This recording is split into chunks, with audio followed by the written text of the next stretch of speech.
Hello and welcome back to Ikigai Teen Podcast. I'm your host Irene, and today's topic is about the power of listening to reconnect and rebuild trust. Have you ever noticed how your once talkative teen suddenly gives one-word answers? Fine, nothing, whatever. And you wondered, where did my child go? Here's the truth. Most teens don't stop talking because they have nothing to say. They stop because they feel unheard. They stop because they feel unheard. In this episode of Ikigai Teen, we are going to explore one of the most underrated, underestimated skills in parenting, the power of listening. Why do teens shut down? What happens in their mind when they feel dismissed? And how you can reopen those doors to conversation, even when they seem locked tight. Let's look at why teens shut down in the first place. Psychologists have studied this phenomenon for decades. According to Dr. Laurence Steinberg, one of the world's leading adolescent psychologists, teens' emotional intensity increases by almost 40% between the ages of 13 and 17. That's one of the reasons why Ikigai Teen chose to work with this age bracket. At the same time, their ability to express and regulate those emotions lags behind. That's not rebellion, it's biology.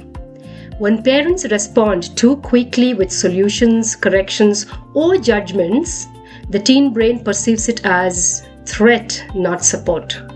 Neuroscience studies, the one in 2021 by Stanford Center for Youth Mental Health, shows that when a teen feels criticized or undervalidated, their amygdala, the brain's emotional alarm system, activates, triggering shutdown or withdrawal.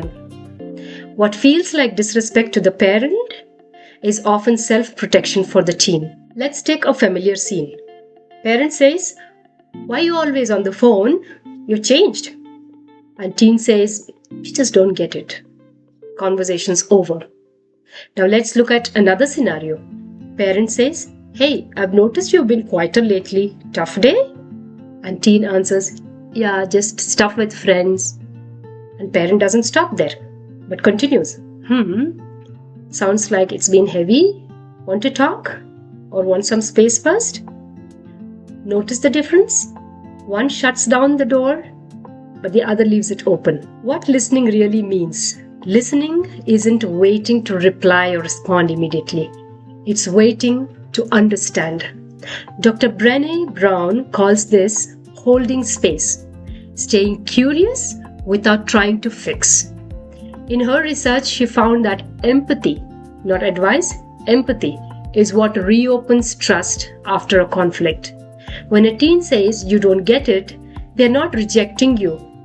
They're testing, can you hold space? Can you handle my truth without trying to control it or without judging? So then, what does listening looks like in action?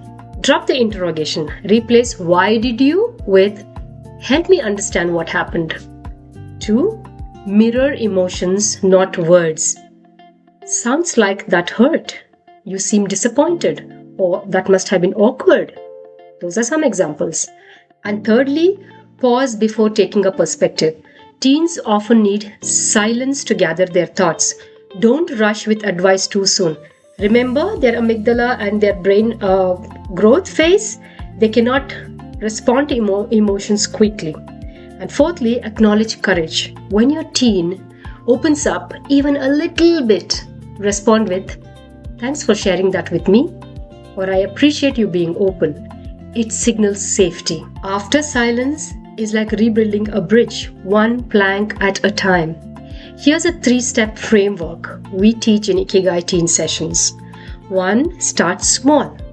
Don't begin with "let's talk about your grades." Start with shared moments. Cooking, music, a board game, pets, short drives, walk in the park, right? Non-verbal bonding lowers defense. And 2, use soft startups. Say, "I've been thinking about how we used to chat in the past. I miss that." This lowers defensiveness and opens emotional memory. And number 3, set listening rituals. Try 10 minutes of talk time before bedtime perhaps. No devices, no lectures, just your presence. This builds emotional safety through routine. In 2019, a Harvard Center on Developing Child report found that the single most protective factor for adolescent well-being is at least one stable, responsive adult relationship. That's all. That's not about perfection. It's about consistency. Time for a reflective story. Let me share a quick one from a parent by name Arunita that I coach. Her child, 15-year-old son Arjun, had stopped sharing anything at all. Every dinner was silent. Instead of pushing, she began sitting quietly in his room every evening for 5 minutes. No questions, just silent presence. After a week, he said, "Mom, you don't want to ask anymore?" And she smiled and said, "I figured you'd talk when you were ready." That night, he opened up about how he was being bullied online. Sometimes silence isn't distance. Silence is therapy.